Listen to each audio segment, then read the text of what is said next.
301. Ano? Ito ba talaga ang Aether script? Banata 301. Ano? Ito ba talaga ang Aether script? Imposible yon. Nagkagulo ang mga tao sa revelasyon, at makikita ang pagkaganid sa kanilang mga mata. Halos lahat sila ay nakarinig ng mga balita tungkol sa Aether script. Agad na nalaman ng mga taong walang kaalam-alam ang tungkol sa Aether script mula sa iba. Sinasabi na nagtataglay ng napakalaking kapangyarihan ang Aether script. Sinasabi rin sa ilang mga kwento na ang sinumang nagmamay-ari sa Aether script ay kayang kontrolin ang buong mundo. Dahil dito, yang script ay tinatawag na pinakamahalagang kayamanan sa buong mundo. MS Sanders, seryoso ka ba? Hindi mo gugustuhing ipa-auction ang tunay na Aether script. Tama yon. Ang Aether script ay isang napakahalagang kayamanan. Peke kaya ang isang ito. Nagsimulang magduda ang mga tao. Kung sa bagay, ang Aether script ay isang kayamanan na pinag-aagawan ng lahat. Ang sinumang nagmamay-ari dito ay itatabi ito sa isang ligtas na lugar sa halip na ipa-auction ito. Isa pa, walang problemang pinansyal ang East Sea Fader Island. Nakakapagtaka ang pagpapa-auction nila sa script. Nagduda rin si Sebastian, alam niya na hindi niya ipapa-auction ang script kung pagmamay-ari niya ito. Kung pwede lang, ipagpapalit niya ang buong net worth niya para lang makuha ang Aether script. Nauunawaan nila na ang dahilan sa likod ng pagkalito nila. Nakangiti siyang nagpaliwanag, huminahon kayo. Makinig kayo sakin. Naiintindihan ko ang iyong mga pagdududa. Magtatapat ako sa iyo dito Euro, ang Aether script na ito ay ang tunay na pakikitungo. Ang dahilan kung bakit kami nagsusubasta nito ay dahil walang sino man sa buong 10 henerasyon ang matagumpay na nakadecipher ng script at nakabisado ito pagkatapos ng maraming taon ng pagkakaroon ng script sa aming nag-aari. Sumuko na kami sa pag-alam ng mga sikreto sa script. Walang kwenta yun sa amin, kaya baka ay auction na rin namin, yun para may pera. Pagkatapos, inanunsyo niya, "Ladies and gentlemen, handa na ba kayo para sa Aether script? Kami na. Magsimula na tayo." Ang mga tao ay labis na interesado sa script nang makumpirma nila na ito ay tunay. Ninanais nila ang script hanggat ang isang tao ay nagnanais ng isang pambihirang kagandahan. Isang bihirang tingin ng kasakiman ang bumungad sa mga mata ni Sebastian. Siya ang pinakakilala sa Aether script kaysa sino mang nabubuhay. Malapit na siyang tumama sa pader pagkatapos ng unang pagbabago. Sa makatuwid, siya ay namamatay upang makuha ang kanyang mga kamay sa script para sa ikalawang pagbabago. Sa tuwa niya, nahulog sa kandanggan niya ang pagkakataon. Maaari lamang niyang ipagdasal na ang Aether script sa auction ay naglalaman ng mga pamamaraan para sa ikalawang pagbabago. Kung hindi, hindi siya maaaring magpatuloy sa paglilinang kahit na nakuha niya ang kanyang mga kamay sa script. Inanunsyo nila na, tutuloy tayo sa huling item sa auction, ang Aether script. Ang panimulang bid ay $1 bilyong, at ang minimum na pagtaas ng bid ay nakatakda sa $100,000. Ang panimulang bid para sa Aether script ay isang bagong tala sa kasaysayan ng auction. Mabisang inalis ng astronomical sum ang 75% ng mga bidder. Ang natitirang iilan ay nagsimulang mag-bid para sa script ng walang pag-aalinlangan. $1.1 billion, $1.5 billion, $1.8 billion. Napanganga ang lahat sa agresibong price war. Tila walang pakialam ang mga bidder sa mga inihagis nilang figure na para bang puro numero lang iyon. Gayunpaman, para sa karamihan, ang halaga ng pera na nakataya ay nakakagulat. $5 bilyong. Isang mahinang boses ang umalangaw-ngaw sa bulwagan. Ang bidder ay hindi nagsalita ng malakas, ngunit ang kanyang boses ay may mahiwagang katangian na nagpatahimik sa mga tao. Natigilan sa hindi kapani-pani walang mataas na bid, lumingon ang lahat sa direksyon ng boses. Nakatuon ang kanilang mga mata sa lounge no. Isa, ang pinakamagandang lugar sa bulwagan. Dahil pribado at secure ang lounge no. Isa, hindi masilip ng mga tao sa labas ang lounge para tingnan ang bidder. Gayunpaman, may nakahula sa pagkakakilanlan ng tao sa lounge. Sa tingin ko ang bidder na iyon ay mula sa pamilya Strauss. Ang pamilyang Strauss ay isa sa mga elite, sa likod lamang ng 4 na dakilang immortal na sekta, bulalas ng isang tao. Kabanata 302. Sa totoo lang, ang makapangyarihang pamilyang Strauss ay gumawa ng maraming talento. Kaya sila tinawag na ika-5 Great Immortal Sect. Kung sila ay sasali sa bid, ibig sabihin ay determinado silang makuha ang script. Tumango ang lahat bilang pagsang-ayon. Nagsimulang mag-pitch si Lana, nagbid ang guest sa lounge no. Isa ng $5 bilyong. Any counter bid. Idinagdag niya, pag-isipang mabuti. Pinag-uusapan natin ngayon ang tungkol sa Aether Script. Ang mga pagbabalik ay walang katapusan kung i-unlock mo ang mga sikreto. Ang kanyang masigasig at labis na pananalita ay sinalubong ng isang maligamgam na tugon dahil ang presyo ng pagbid ay masyadong mataas para sa karamihan. Maaaring mayaman ang mga piling pamilya, ngunit kailangan nilang mawalan ng isipan upang mag-splurge ng bilyon-bilyong dolyar sa isang item sa auction. Kung nabigo ang Phaedra Island na mahukay ang mga lihim sa loob ng script matapos itong hawakan ng maraming taon, naniniwala ang lahat na hindi sila magkakaroon ng pagkakataon. Bukod pa riyan, walang sino man ang magnanais na makakuha ng masamang bahagi ng pamilya Strauss. Si Lana, na tila napansin ang isyu sa paglalaro, sa wakas ay tumigil sa pagbebenta ng script. $5 bilyong. Isang beses pupunta ng 2 beses. Nang malapit ng aisil ni Lana ang bid, narinig niya ang isang malalim at matatag na boses mula sa likod ng bulwagan. $6 bilyong. Napalingon ang lahat kay Sebastian, na nag-alok ng $6 bilyong. Nakanganga si Joseph at Zia sa kanya dahil hindi nila inaasahan na sasali siya sa bidding ng biglaan. Tiyak na may malalim na bulsa ang dud na iyon. No wonder pinili siya ng Sanders bilang manugang nila. The script is useless if you can't decode the secrets. He'd be spending billions on nothing. That's the action of a spendthrift, someone remarked with a sour grapes attitude. $7 bilyong. Bago pa makapagsalita si Lana, nanguna ang bidder sa lounge no. Isa sa bid ni Sebastian ng $1 bilyong. $8 bilyong. Hindi umatras si Sebastian. Handa siyang gumastos ng malaking halaga sa Aether Script, na ipinangako niyang pagmamay-ari. $9 billion. $10 bilyong.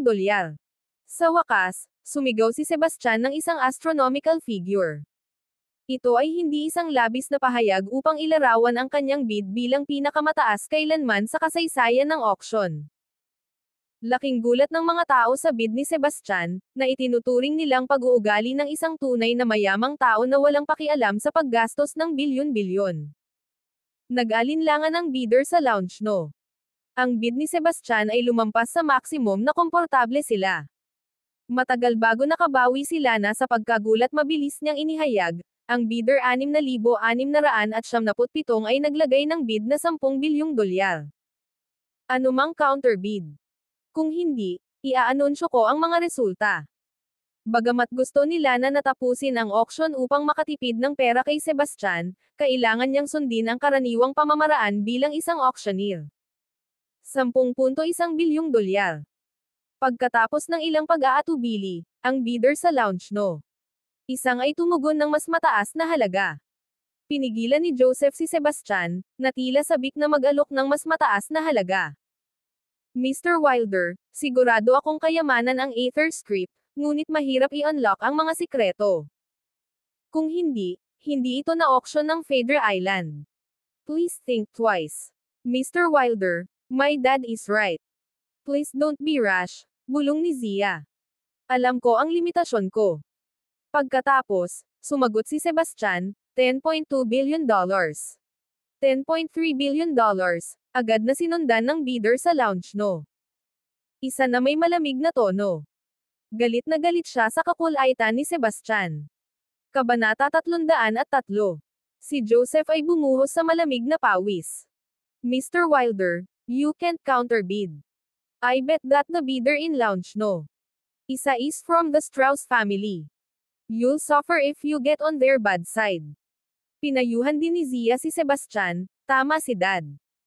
Baka may suporta ka sa Sanders, pero mas mabuting huwag kang makialam sa mga Strausses dahil ang Phaedra Island ay historikal na nahiwalay. Iyon ay maliban kung plano mong manatili dito magpakailanman. Hindi nakakalimutan ni Sebastian ang mga panganib. Ang pamilya Strauss ay halos kasing lakas ng mga Sanders. Maging ang Supreme Nexus na itinatag ni Sebastian ay walang halaga kung ihahambing dito. Hindi niya intensyon na gumawa ng mga kaaway, ngunit hindi siya atras sa pagkuha ng Aether script, na mahalaga sa kanya. 10.5 bilyong dolyar. Muling alok ni Sebastian, naiwan sina Joseph at Zia na walang magawa. Ang dami ay nagdulot ng kaguluhan sa karamihan. 10.5 bilyong dolyar ay sapat na pera upang bumuo ng isang makapangyarihang sekta. Maraming nadama na ang Aether script ay hindi katumbas ng halaga ng pera. Pagkatapos ng lahat, ang script ay walang silbi kung ang isa ay nabigo sa pag-decode ng pangunahing lihim na nilalaman nito. Sila na ay parehong natigilan at nag-aalala para kay Sebastian. Hindi niya inaasahan na gagastos siya ng malaking halaga sa Aether script, at nagkaroon siya ng urge na sabihin sa kanya na huminahon, ngunit kailangan niyang panatilihin ang kanyang professionalismo bilang isang auctioneer sa isang hall na puno ng mga tao. Bukod pa rito, ang script ay sama-samang pagmamayari ng 4 na dakilang immortal sex. Nagbid ang bidder 6,697 na 10.5 bilyong dolyar. Any counterbid? Itinuro nila na ang tanong sa bidder sa lounge no. 1. Bagamat nais niyang makalaban ang misteryosong bidder sa mas mataas na alok, nag-aalala siya na maaaring magpatuloy sa pagbibid si Sebastian. Naghintay siya ng sagot na may halong damdamin. Pagkatapos, inakala niyang sumuko na ang bidder pagkatapos ng matagal na katahimikan mula sa lounge no. 1. Kung walang interesadong kontrahin ang bid, iaanunsyo ko ang mga resulta. $10.5 million going once. Going twice. Sold. Congratulations, sir. Iniisip nila na kung dapat ba siyang matuwa o maawa kay Sebastian. Matapos ang mga taon ng pag-aaral ng Aether script, walang sinuman sa Phaedra Island ang matagumpay na nakabasag ng code, hanggang sa puntong nagsimula silang magtanong sa pagiging tunay ng tsismis.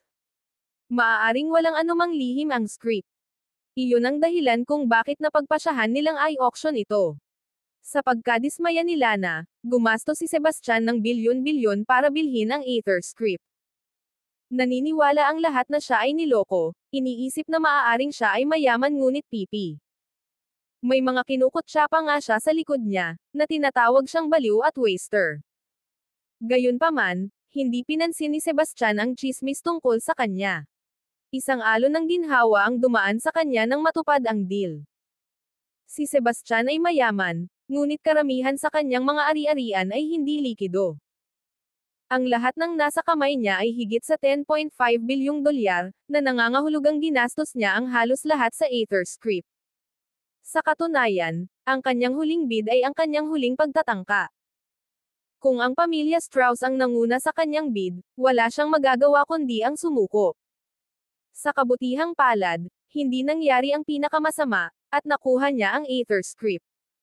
Hindi na siya makapaghintay na suriing mabuti ang Aether script. Magpapasalamat siya sa langit kung naglalaman ang script ng mga diskarte para sa pangalawang pagbabago. Kung hindi, madudurog siya na gumastos ng bilyon sa walang kwentang bagay.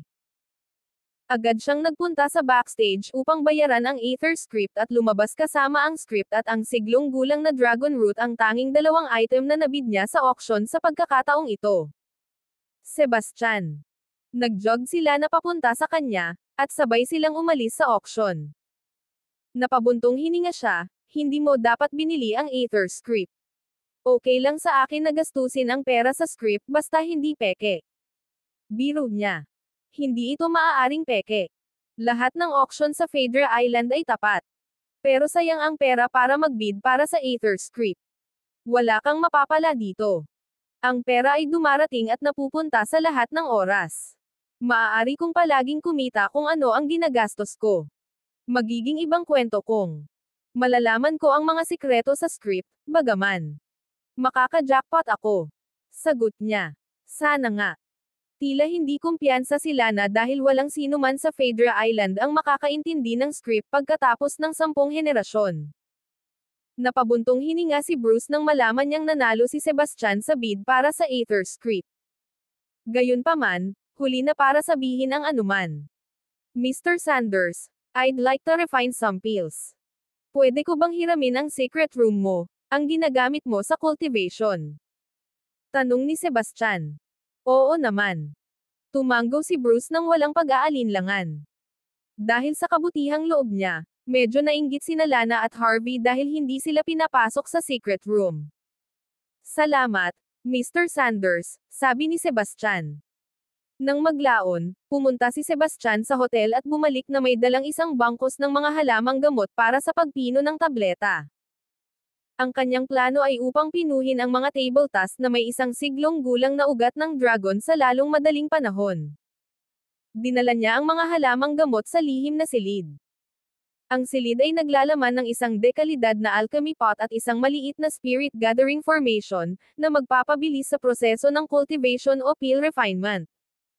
Sa halip na magtrabaho sa pagpipino ng tableta, sinuri niya muna ang Aether script.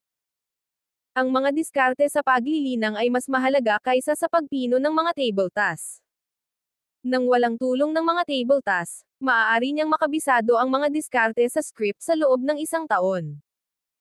Gayunpaman, kung wala ang mga diskarte, walang halaga ng mga table task ang makakatulong sa kanya na umunlad sa ibang antas. Sa ibabaw, ang Aether script na napanalunan niya sa auction ay kahawig ng unang script mula noon. Kinuha niya ang script at sinipsip. Nakita ng kanyang ilong ang mahinang amoy ng dugo, na nagmumungkahi na sinubukan ng isang nauna sa kanya na alamin ang mga lihim sa pamamagitan ng paggamit ng dugo. Ang pagtuklas ay hindi inaasahan. Tiyak na isasaalang-alang ng mga tao ng Phaedra Island ang gayong simpleng solusyon pagkatapos ng mga taon ng pagtatangkang i-decode ang script. Gayunpaman, iba-iba ang dugo sa bawat tao. Mas tumpak, ang bawat individual ay nagpakita ng iba't ibang pisikal na katangian. Kahit na hindi gumana ang kanilang dugo, hindi ibig sabihin na hindi nagagana ang dugo ni Sebastian.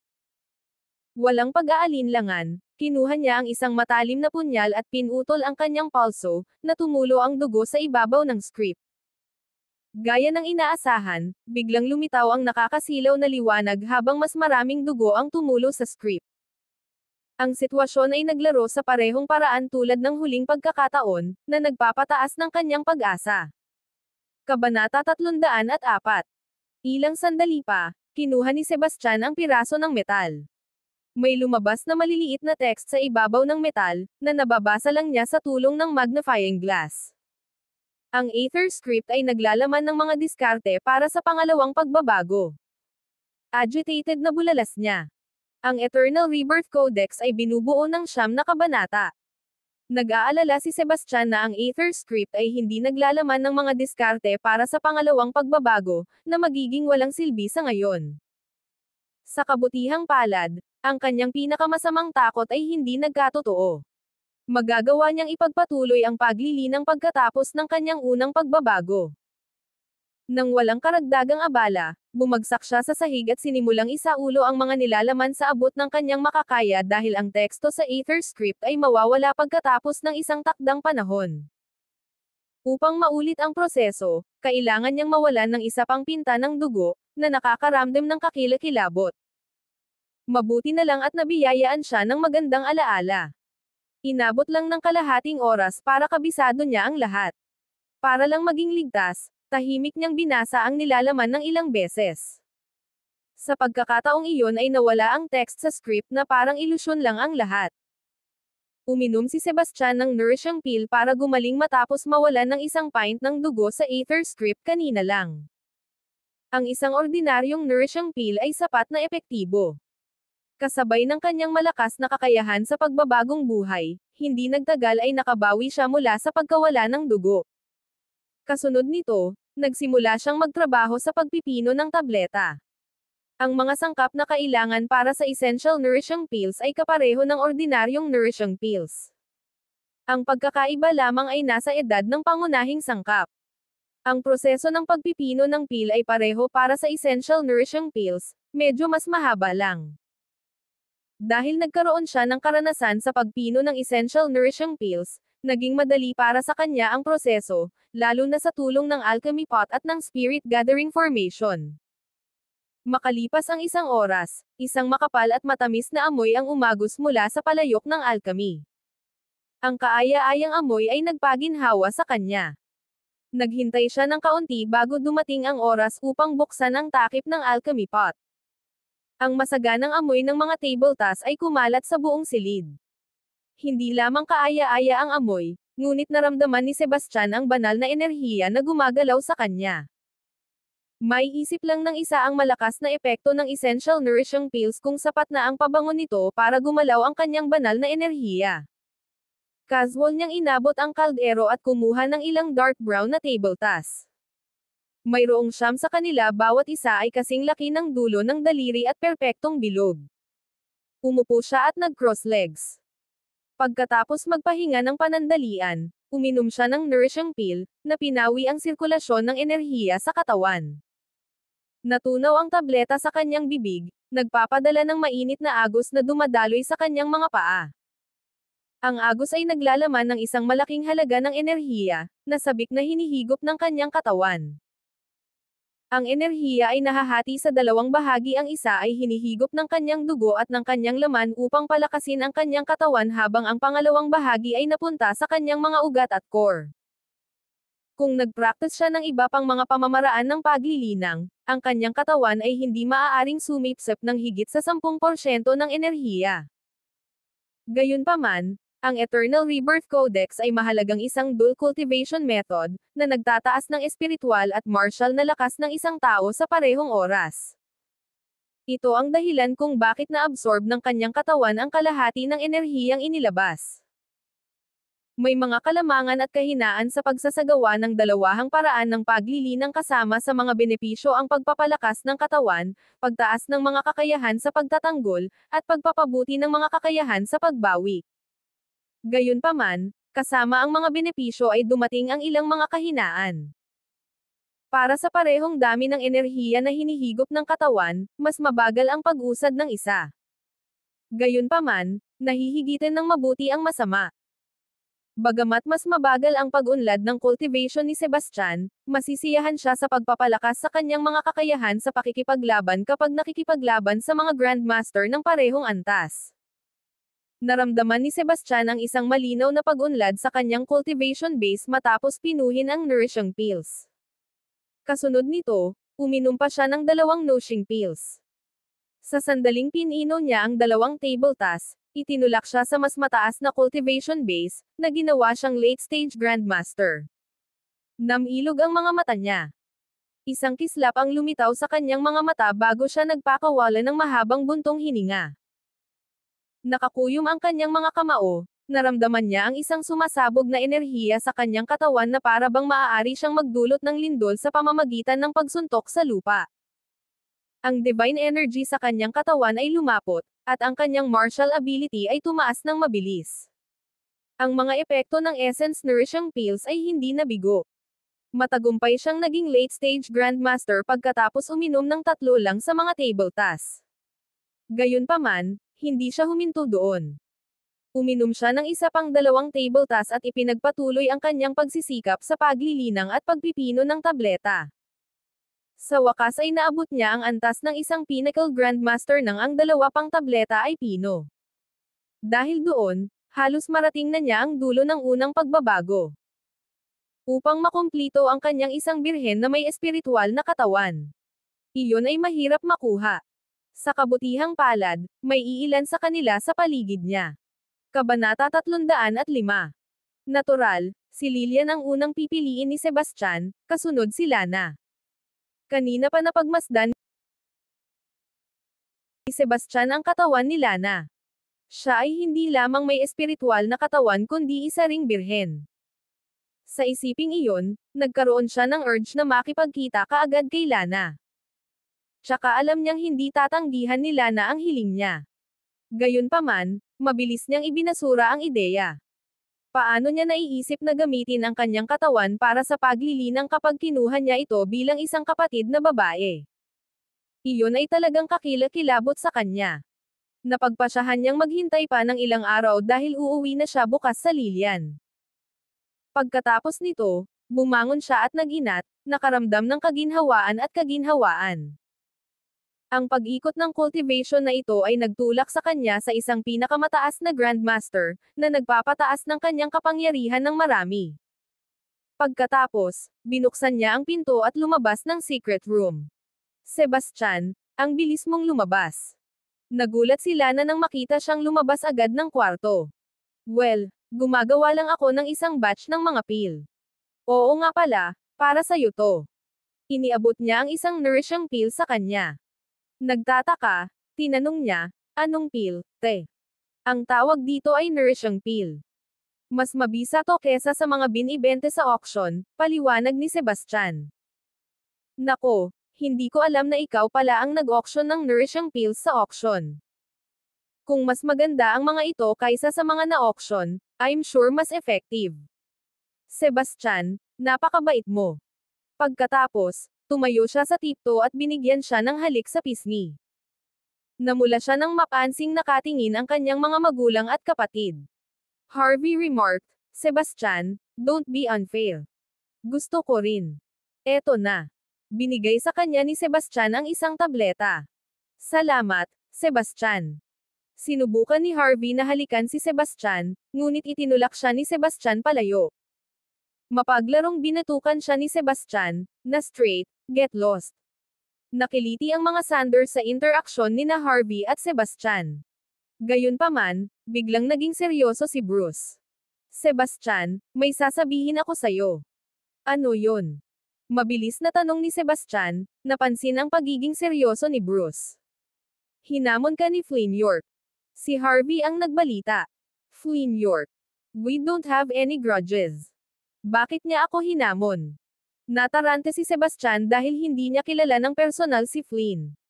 Paliwanag ni Harvey, well, siya ang young lord ng York family at ang top suitor ni Lana. Ikaw ang fiancé ni Lana, kaya. Napagtanto ni Sebastian na malamang na nakita si Van ni Flynn bilang isang karibal sa pag-ibig. Napasimangot si Lana. Sobra si Flynn. Ilang beses ko na siyang sinabihan, pero hindi siya titigil sa panggugulo sa akin. Don't worry, Sebastian, I'll stay by your side every day. I won't give him a chance na nasaktan kita. Pero balak kong umuwi bukas, pagtatapat ni Sebastian pagkatapos ng ilang pag-aalinlangan. Oh, Sebastian, aalis ka na. Mukhang nag-aatubili si Lana na pakawalan siya. Sagot niya, oo. May mga importanteng bagay akong naghihintay sa akin sa bahay. Samahan na kita, sabi ni Lana pagkatapos niyang mag-ipon ng buong lakas ng loob. Delikado sa labas. You should stay home. I'm sure ayaw mo rin umalis ng bahay, payo nito sa kanya. Pero hindi ko kayang iwan ka, naluluhang sabi ni Lana.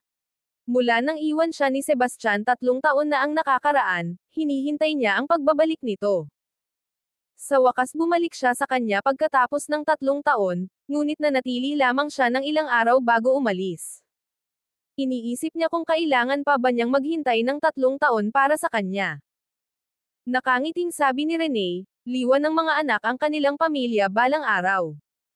Sebastian, isama mo si Lana. Bumalik ka sa amin kapag plano mong magpakasal. Magpapapakasal kami ni Bruce para sa iyo. Lana, I think you should stay. I really have something important to deal at home, but I promise to come back to you within a year. Ayaw ni Sebastian na sumama si Lana dahil ang pangunahing layunin niya sa pag-uwi ay upang mag-higanti. Fine. Hihintayin kita dito kahit gaano pa katagal, sagot niya. Alok ni Bruce, dito ka magpalipas ng gabi. Papapuntahin kita bukas sa daungan baka sakaling malagay ka sa gulo ni Flynn. Mr. Sanders, I'm fine. Flynn York is nothing to me, pagmamalaki ni Sebastian.